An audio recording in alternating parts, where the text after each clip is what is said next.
Today is the first day of the Open Championship, and this year it is being held at Royal Liverpool here in the UK.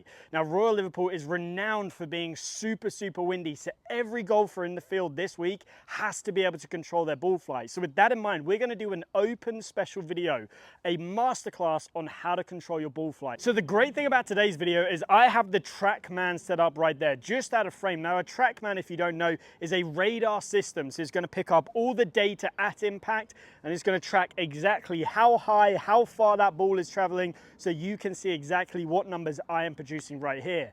Now, every single club I'm going to use today is a 7-iron, apart from I will be using a 6-iron later, but I'll let you know when that happens. Now, why is controlling your trajectory so important? Well, in links golf, it gets windy. I think we all know that, and we're going to be in for some rough conditions this week at Royal Liverpool. So that means if you are trying to make sure you keep the ball in play, you've got to control that trajectory. To start with, I'm going to hit 3 shots, and we're going to grab some data so you can see what my normal 7-iron numbers look like.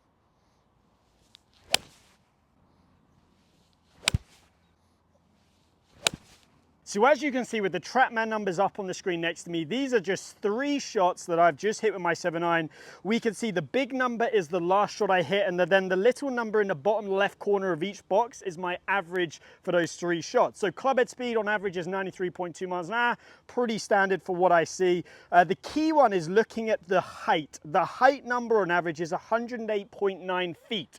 That is the highest point of the ball's trajectory. Now, we got loads of other numbers in there. Angle of attack, which is how steep the club's going down onto the ball.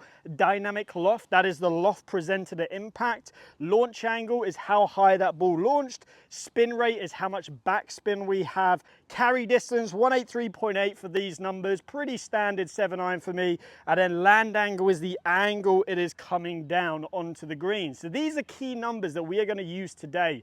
I'm going to explain when we start to hit the ball higher, hit the ball lower, and super low, how these numbers are going to change and how they're going to benefit you out on the golf course. So the first shot that we're going to run through is how to hit the ball super high. Now, why is this shot important? Well, if we're taking links golf as our situation, often the ground is extremely firm and very hard to stop the ball on it. So in that situation, especially if we're downwind, we want to send the ball high so that it can land steeper. That land angle number that you're going to see on the TrackMan data is crucial, because if it can land steeper, it's going to have more of a chance of holding the green. Now, the key number we're going to be looking at is dynamic loft. Dynamic loft is the loft presented at impact. So obviously, if we're trying to hit the ball higher, we're trying to increase the dynamic loft. So how are we going to go about doing this? Well, the first thing that I want you to do is move the ball slightly further forwards in your stance. So maybe about half a golf ball to a golf ball further forwards in your stance.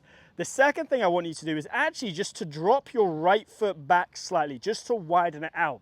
Now, this is just going to get your body slightly more behind the ball, so then you can start to give yourself more time to throw that club out to present more loft upwards. So we've moved the ball forwards, we've widened the stance. Now, because we've done those 2 things, it's crucial we make one subtle adjustment from the downline view.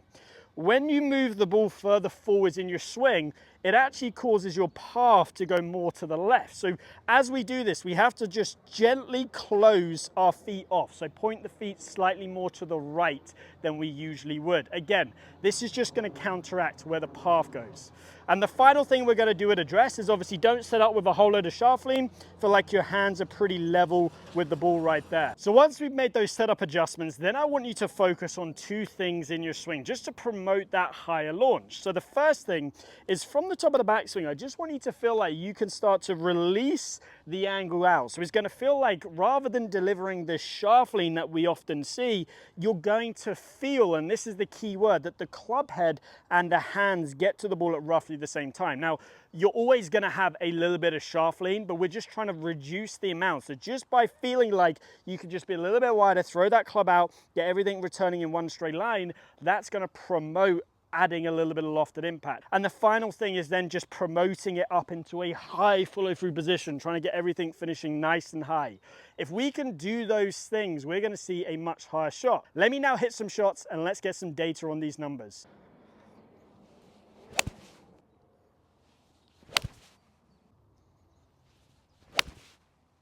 So now let's run through the data. I'll put the normal swings over here, the average of the three, and I'll put the higher shots average of the three over here. So what we can see is the club head speed basically stayed the same, maybe an extra mile an hour of club head speed. Again, that makes sense if I'm throwing things out just that little bit quicker. Angle of attack, so how that club was coming in was a little bit shallower. Again, that makes sense as we move the ball further forwards in the stance. The big one, dynamic loft. So if you look in the bottom left-hand corner of each number, again, you can see 19.9 on average for the standard one, but 24.7 for the higher one. That means that as I'm coming into impact, I am presenting more loft at impact, which is crucial for getting the ball higher. As a result of these two numbers, we can see 14.5 average launch over here and 19.1, so huge amounts of extra launch. So that ball is taken off at a completely different window. Spin rates are relatively the same, but peak height, again, 108.9 and then 138.8, so nearly 30 feet higher. Again, think about what that's going to do to these other two numbers, which is land angle and carry. So carry, if you imagine the wind is pumping downwind and I've sent that ball 30 feet higher in the air, that ball is going to travel way further. Now obviously here, this is normalized to these conditions right here, but just look at the difference in land angle. Nearly 6 degrees steeper land angle on the way down. That's going to give you far more stopping power. So again, making those adjustments, these are the TrackMan numbers. This is how you are going to hit that higher shot, and it's going to help you stop the ball quicker. So let's now run through how to hit the low shot. And again, this is crucial for getting the ball in play just on a normal golf course, but if it's windy, into wind and a crosswind, again, helps us control the trajectory, make sure it doesn't get blown offline too much. Now, the key things that we have to understand for this shot is, firstly, I'm going to demonstrate these with my 7-iron. So we're going to keep the club the same for now. Now, two keys are, number one, dynamic loft, number two, spin rate. So dynamic loft, usually for, as we saw with my standard 7-iron, I'm at about 20 degrees of dynamic loft. If we want to hit it lower, we've got to reduce that. So we've got to go more down to 15 degrees. This is going to help us launch the ball lower. The second thing is spin rate. So as a general rule, the more backspin we have on the ball, the higher the ball's going to go. And we've all seen that shot where somebody's tried to hit it low and then it just climbs up as if an aeroplane is taken off. Well, that is where a golfer, yes, they might have taken off all the loft, but they've hit it with way too much spin, the ball flies up. So there's a saying in golf, when it's breezy, swing easy. So that essentially means if you want to lower the spin, you've got to lower your club head speed. So the first thing that we need to do is, again, we're trying to take off loft at impact. So we're going to move the ball slightly further back in the stance. Now make sure you don't go too crazy with this. When people really put it off the back foot, they hit way too down on it, and from there, that actually does create a lot of that backspin, so it has the opposite effect of getting that ball high. So when I say move the ball back, I'm talking, like with the higher shot, we're talking no more than a golf ball. So a golf ball slightly further back in the stance. Now when you move the ball back in the stance, you also have to open up your feet. Why? Because you're hitting the ball early on in the arc, and that naturally shoves your path to the right. From there, once you've done that, we want to add a bit more shaft lean. So you're going to feel like you have more shaft lean than you do at address than normal. And make sure as you do that, you keep the face nice and square. The final thing we're going to do is then just put a little bit more weight on the lead leg like so. Now, when it comes to actually hitting this shot, I think it's a great rule to think 3/4 swings and wide to wide. So if I hit this, I'm going to be feeling like I go wide in the backswing, hands get to about shoulder height, so 3/4, and wide in the follow through, hands get to about shoulder height. So we're not going to go past shoulder height hitting these, we're going to go 3/4, 3/4, feeling wide and wide. And again, if you want to hit it low, finish low. If you want to hit it high, finish high. Really simple way of thinking of it. And everything that we're doing here is A, swinging easy, so we're not swinging hard, and B, we're controlling that dynamic loft, trying to take it off. Let me hit 3 shots for you here. Let's grab some data and then let's compare it to my standard shot.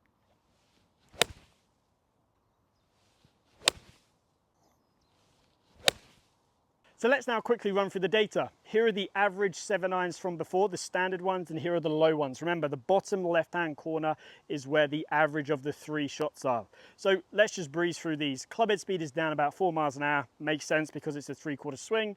If you then look at the spin rates, like I said, when it's breezy, swing easy. That's going to drop the spin rates, dropped it by 400 RPM. That's just going to help it stop ballooning up into the sky. Angle of attack's a little bit steeper, makes sense because the ball's back. Dynamic loft and launch angle are both lower by about 5 degrees. We can see the peak height is a lot lower, so the top part of the trajectory is a lot lower, nearly 40 foot, and then carry distance is slightly less, and land angle is a lot flatter. So carry distance is always going to be less because it's the 3/4 swing. However, if you're hitting this into about 30-mile-an-hour wind, I guarantee you the 3/4 shot will go a lot further than the full shot. Now, this is all well and good, but what if it's crazy, crazy windy and we need to hit a super, super low shot? So let's now run through how to hit that super low shot. So we need to go even lower than what we've just done. Let's imagine we're trying to hit that same sort of distance. So roughly that mid 170s yardage that we were hitting with the low 7 irons before. Well, we're gonna do exactly the same setup, exactly the same swing, apart from we're just gonna swing even softer. Why? Because this club naturally has about 4 to 5 degrees less than my 7 iron. This is my 6 iron. The ball's going to come out hotter, it's going to come out lower, and it's going to come out with less spin. So we don't need to hit it as hard as we would the punch 7 iron. So let me hit 3 of these, exactly the same setup, but just swinging even slower, maybe not even quite the 3/4 swing, maybe even a little bit less. I'm going to try and land them the same sort of distance, around that mid 170 mark, and then from there, let's see how it got there, if it came down even lower, and if the spin rate dropped even more.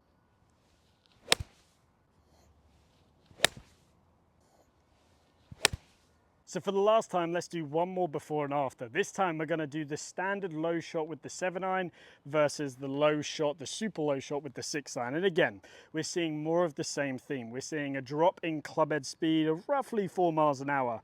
From there, angle of attack is very, very similar, but we can again see we've managed to lower the dynamic loft even more by nearly about 3 degrees. So again, that makes sense depending on the gapping between your irons. Not too sure what mine are, probably around 4 degrees. So it's kind of around that sort of mark that you would see. Then from there, launch angle has dropped big time. It's dropped another 2 degrees. Spin rates dropped by over 1,000 RPM. Peak heights dropped again by nearly 17 feet. And overall, you can see the carry distance is the same. So you can see if it's really, really blustering, you got to get it out there lower. The easiest thing to do is just take one extra club, go to a 6 iron rather than a 7 iron. Same technique, just swing even softer. Ball's going to get out nice and low and get to that distance. So there you have it. That is our ball flight masterclass. We've gone through how to hit 4 different trajectories: high, standard, low, and super low. Now, whoever wins this week at the Open is going to have to do all of those, and you have to control your ball flight at any Open venue. But you can do the same at your home course, whether it's windy or not. Sometimes when it's not windy, it's good just to hit these different levels of ball flight to access different flags. But if you have any questions about today's video, please drop them down in the comments. Hopefully you've enjoyed seeing the TrackMan data to back everything up as well. If you want some more one-to-one coaching, I offer online coaching on the Skillest platform. If you have enjoyed today's video, please give it a like and subscribe, and I hope to see you back here soon.